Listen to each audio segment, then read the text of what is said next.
Just like that. And go all the way around. So you ready for the Daytona 500 or what?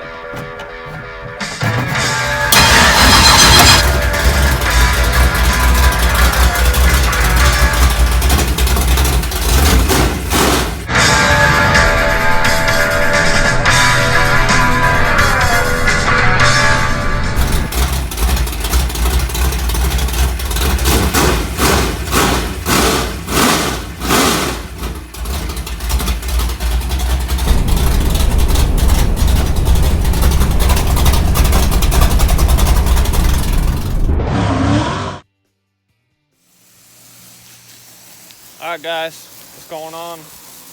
Ryan with 3 As in Racing here, and it's a lazy Saturday, crazy hair Saturday. I'm washing these tires, trying to get some tires together, see what I got, airing up some stuff, just checking the runouts and seeing really kind of what I have. This whole coronavirus thing is giving me a whole lot of time to kind of be thinking about stuff like this. Was supposed to practice today. Antioch Speedway is supposed to have a practice day today, and we would have had a good day for it, nice and sunny, but ended up getting canceled like everything else around here with this virus. So I'm just kind of fiddle farting around, washing these tires up. Gonna see what I can get myself into today. All right, so got all the tires washed up here. I need to get washed up. I never used to wash them until recently. Where I like to race at, or where I do race at around here locally, the tracks usually are pretty heavy, and we end up doing a lot of the mud packing. At least our class does. The stock car class does a lot of the mud packing. So it kind of defeats the purpose of washing your tires if you just go out there and the first thing you do is get them all plugged up again. So I didn't used to do it, but what I'm doing now is I wash them, and then I'm getting into some tire prep, so grinding the tires, siping and grooving. I've been doing that a lot to kind of revive some old tires I got here. The new tires are about 180 bucks. I run the Dirt Bosses, so they're not exactly cheap, so I try to get every little last bit out of the old tires that I can. So you wash them up, it's a lot easier on your equipment. When you go ahead and you're grinding them, you're not grinding dirt, you're just grinding rubber. Same thing with the grooving and siping. It keeps your bits sharper for longer. So that's the reason I wash them now. And I pretty much only do wash them when I'm going to be doing some tire work on them. But this is the right front. And the last time I raced was a very heavy track. Heavy and very rough at Stockton. And I ended up getting a bunch of mud pinched in here in between the bead of the tire and the rim. I don't run a beadlock on the right front, just because I don't have that many right now, but I just bought a whole bunch of other rims. So that is in the plan, is to get a right front beadlock on. So the rough tracks don't really affect it as much as they do with these non-beadlocks. I guess it was just, it was so rough out there that this thing was just scooping in mud. And I couldn't believe it, but there was mud. Let me see if I can show you guys here. There was mud all the way in here on the inner bead. Just completely hardened up, and it was not getting a good seal at all. I sealed it, or I filled it up to about 20 psi about, I don't know, an hour and a half ago, and it already had gone down to 10. So what I did is I pulled the bead off here, and I went in here and I took a wire wheel to it and got all the dirt off, and the same thing on the rim up here. And I'm just going to reseat it, and hopefully it holds air, and start maybe doing some grinding on it. So we'll see. All right, so I aired it up, checking the bead seat right now, just taking a little bit of water here and going around it. And if there was a leak, you'd be able to see some bubbles, but I don't see any at all. So looks like that worked pretty good. Another thing I wanted to tell you guys is when you're checking the run out, I used to have one of those stagger gauges where it will read you the tire circumference. Well, unfortunately, that gauge was stolen at the racetrack at Petaluma Speedway a couple years back. So ever since then, I've been using this tape measure here, and this is actually a little more accurate than those gauges are. But it's a little tiny guy. You want to get a smaller tape measure, rather than the wider ones because they'll wad up more and they won't be as accurate. So this works pretty good. You just go, you know, you stick it on the tire and you go all the way around it and then you read it. But what I want to tell you guys is these things change all the time. I've noticed while I'm checking these things that they'll change their size. They'll either grow or they'll shrink a little bit. So I don't really know the science behind it. I'm assuming it has to do with the heat, you know, how hot it is, the weather, and I guess the moisture probably in the air too has something to do with it. But all I know is they grow. So whenever you guys want to check your stagger and all your runouts and all your tires, you want to do them all together at the same time. You don't want to do, you know, half 6 months ago and then half today because they're going to change. I checked these during race season last year, so obviously it was warm. It was around summertime, and I wrote down all the numbers. I know what size each tire was. And then now I'm checking the same tires again, and I'm going off the same number I used to have, and seeing it's colder outside. It's March, so quite a bit colder than August, and they're like an inch, about an inch. Some of them are like an inch and a half smaller than they were back in the day. I always set them all at the same pressure. I've always checked my tires at 20 PSI. That's just what I do. You want to be consistent with that, but yeah, you really want to check them all at once. If you're going to make a new tire, let's say you get a new tire or one that you haven't checked yet, and you are going to air it up and check it out, if you write a number on there, you better make sure that that number is going to correlate to the rest of the tires and they're all on the same platform. So you'd have to go ahead and chuck all your old tires again and make sure that they're the same numbers, and if not, change them a little bit. Just so you know, if this was an 85 and that one said it was an 87 back in August, but it's really an 86 or an 85 and a half, then you need to know that so you can get your right stagger. So that's what I've been doing, just fooling around, getting these things ready to go for whenever my next race is going to be. Hopefully that's going to be soon. Hopefully this thing just blows over, and come April we'll be racing again. So I'm going to keep myself busy and do a couple more of these. All right, guys, so got a little curious, pretty bored with this whole quarantine thing, and heard they're racing NASCAR today, but it's on the computer. They're doing an iRacing event, so I'm checking it out. Somewhat interesting, but yeah, this is the level of boredom I'm at where I'm last resorting myself to watching this kind of stuff. So I didn't understand that. Okay, got the smart TV, doesn't know what the hell it's talking about, but I'm gonna watch the end of this race and then get back out there and start working on the car. All right, let's test my luck, see if I can do this with one hand here.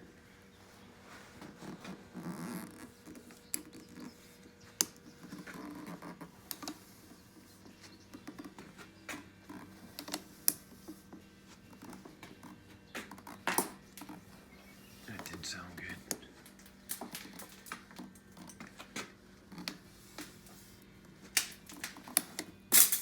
Nope. Well, when that happens, let's see if I can do this here. Bingo, there it is. And that is how you measure your run out, tire circumference run out. So we're looking at about 86 and a half on this guy. That's how you do it, boys and girls.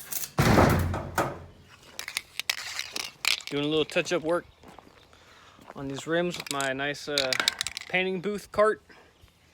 Just doing a little bit of touch-up work, like I said, making some junk look half decent. I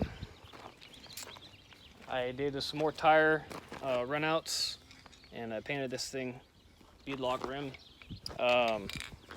Went ahead and got some junk tires I'm gonna take and recycle, and got some tires off of some rims that I'm gonna be swapping back and forth from different offsets that I need to get for like left sides and right sides. So just been kind of messing around and taking my time today. So these are just about done. I'm gonna go ahead and stick the tires on there and keep on working. So what I like to do when I'm putting tires on rims is get a wire wheel and true up the tire and the rim. I'll go in here, I'll just kind of grind it right here around here on the bead. Get rid of these little I don't even know what you call these things, little thorns that stick out. Just get a nice smooth surface, a nice clean surface. And the same kind of thing over here on the rims. I go ahead and I just totally make these things smooth as possible. On the sealing surface on the other rims, there's quite a bit of rust, so I just took the wire wheel. It works good on that too. Get the rust off, and then I'm just putting a coat of paint on them so the rust doesn't come back as fast. But yeah, that's just what I do. It works pretty good.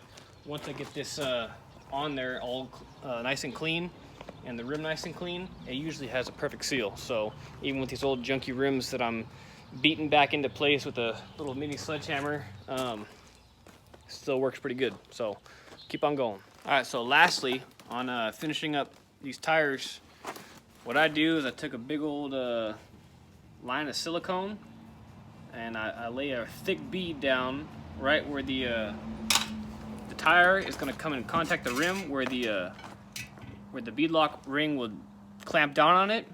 You put a big old glob in between there and the tire. That helps seal it all up. You know, you take these beadlock rings off a couple times, and they seem like they kind of get bent up a little bit. They don't clamp down as hard as they used to, thus making it leak. So this is the best fix I found for it, is to actually just put it right underneath the tire where it's clamped down onto the rim portion. I used to go ahead and try to put it actually here in between the ring and the rim. I'd put it here around the bolts and everything, and then I'd actually put it on top here. But my racing partner Johnny actually was the one who told me to start doing it like this, and he went ahead and he tried it on one of my tires, and it held perfectly. And so this is the way I've been doing it now, and it works really good. Just a little tech tip for you guys. If there's anything else that I'm not catching or something, please be free to comment on the video and tell me what I could be doing better, or if there's any other tricks, I'd love to learn them. So in order to make this work, well, you see I filleted my finger open during the process, but in order to make this work, you need to take a razor blade and whatever silicone from your last time you did the beadlock, you're going to have to scrape all of it off. And the key is you want to get as close to the rim as you can. You want to get just about all of it off, as long as it's pretty much smooth and even. The most you can get off is the best, because when that beadlock ring compresses, you need it to compress as far as it can. And you're gonna have to do the same exact thing on the beadlock itself, the ring. This one doesn't have any on there, but this is off a different tire that was holding air pretty good. The one I got is over there. I'm painting it, put another coat on it, but same thing here. You're just gonna want to scrape all the silicone off, and you're gonna want to be careful when you're doing it. Don't end up like me and getting this razor blade. I was just going too fast, caught upside down and sliced into you. So in order to make this work, this is the best way to do it. Make sure you got everything off there so you can get the most clamping force possible. And yeah, that will make your old leaky beadlock rims work like they're brand new. So the thing about these dirt bosses is they're really good, but there used to be a groove right here, and when they get worn down quite a bit, that smooths out right there. You don't get that groove and these little lines coming up. And after these outside edges are wore off and you lose these grooves, there's a huge and dramatic difference in the performance of the tire. So what I do is I just put them right back in. If you look at this one right here, I went ahead and I took that same line and cut it. There's quite a bit of rubber underneath that, and I cut these ones too. So that's what I'm gonna do on this right here and revive this old thing. Bent but not broken. I'm gonna tell you what, boys and girls, this heated groover / siper tool is the best. This thing makes life so easy. It just goes right through this like it's butter. I'm not sure where I got this. I think it was Summit. I think this thing was about 80 bucks. I don't know the brand. I think All Star sells it. All Star or maybe Keyser. I'm not sure. Anyways, it's made by somebody else. Ideal heated knife, and it's number 125. This thing just goes through it like butter. Let me show you if I can do this with one hand here. So this is the groove I'm putting back in it, and it just, I'm not even holding the tire, I'm holding it with my knees right here, and it just goes like nothing. I'm putting very little effort in it, and it just goes with the flow. Really nice. I used to have access to one that looked just like this, but it wasn't heated. So it was just a manual, non-heated one, and man, that thing was hard to use. It'd really work you out. It'd take you about a half hour just to do one tire. So this thing's a big improvement. Highly recommend it. All right, so when you're putting the bead of silicone on, you want to make sure you're getting it just past where the sealing ring meets the rim and starts lifting up. So if you can see, there's a little line all the way around here where the silicone stops, and that's basically where the bead ring stops meeting the bottom ring, and that's where you want to start. And there's about, I don't know, maybe about half an inch past that, and that's all the surface area that's going to be sealing the tire to the rim when it clamps it down. So yeah, you just want to get a big old glob. It's kind of hard to do with one hand here, but gonna get a big old glob right in there, just like that. Gonna go all the way around. And I put my freshly painted bead lock ring on, and what I do is I do a kind of like a cross pattern. I put one, let's see here, 1, 2, 3, 4 bolts in, and I kind of start tightening them down a little bit, not all the way. You can see there's still a gap in between here. And then once I do that, then I go ahead and I go put all the rest of the bolts in, and I start them, because these things get bent all the time. I'm not sure if I already said this, but if I did, it's double as good to say it a second time. When these things get all bent and out of shape, they like to warp, and if you hit hit another person, or you hit a wall or something, it ends up kind of tweaking the bead lock at one point. So what I do is I always mark it. So I take wherever my valve stem is, right here. You can see, I don't know actually if you can with this fresh paint on there. I took my grinder and I just notched it right there. So that will always go back where the valve stem is, and ensure that if there is a bent portion of it, that the bent portion is going to correspond to the bent portion of the rim. So it makes it a little bit easier. But yeah, I'll use a couple threads first, and then after I get a couple threads in them, then I just would go ahead and tighten them down pretty evenly. What you're not going to want to do is you're not going to want to tighten it down with your impact gun. You get them pretty close, but you're not going to close the gap all the way down. If you do that, sometimes it will pinch the tire in between the bead lock if you go too fast with it. So you get them close, and then you just take it by hand and go around, work it. You're going to feel and hear the tire slip out, and it's going to go into its groove it's supposed to go into, right in this area up here, where on the opposite side you have the silicone on. And you're just going to work it all the way around, little by little, crisscross pattern kind of deal. But yeah, you're definitely not going to want to tighten it down with your impact gun.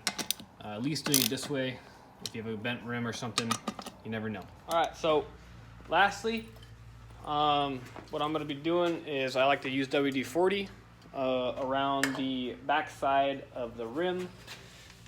Down here where the bead is, I like to, this one's already been popped, because I didn't actually pop this backside. It was the bead ring that was leaking, so that's why I took it off. But normally I'd go ahead and I'd spray a bunch of WD-40 all the way around the rim on the tire, and that will help it pop easier, and it also kind of helps with the rust, things like that, any kind of corrosion that might be taking place in between there. It also likes to repel water, so I like using WD-40. So that's pretty much ready to go. That's going to be my spare for my right side. Pretty happy with the amount of work I got done today on the tires. I'm going to take a tire that I have a plug in. I'm going to pull the plug out, and I'm going to put a patch plug in. Those seem to work a lot better. So besides that, everything else is pretty much done on the tire side. So that's going to pretty much be a wrap on this video. Hope you guys enjoyed the Hillbilly Know-How tire and rim video. I'm going to see what I can get myself into next time. I got plenty more to do to get this thing fast. So as always, thank you guys for watching the video, and go ahead and subscribe to my channel if you like what you're seeing, and go ahead and share with your friends. Thanks for watching my video, and we'll see you next time.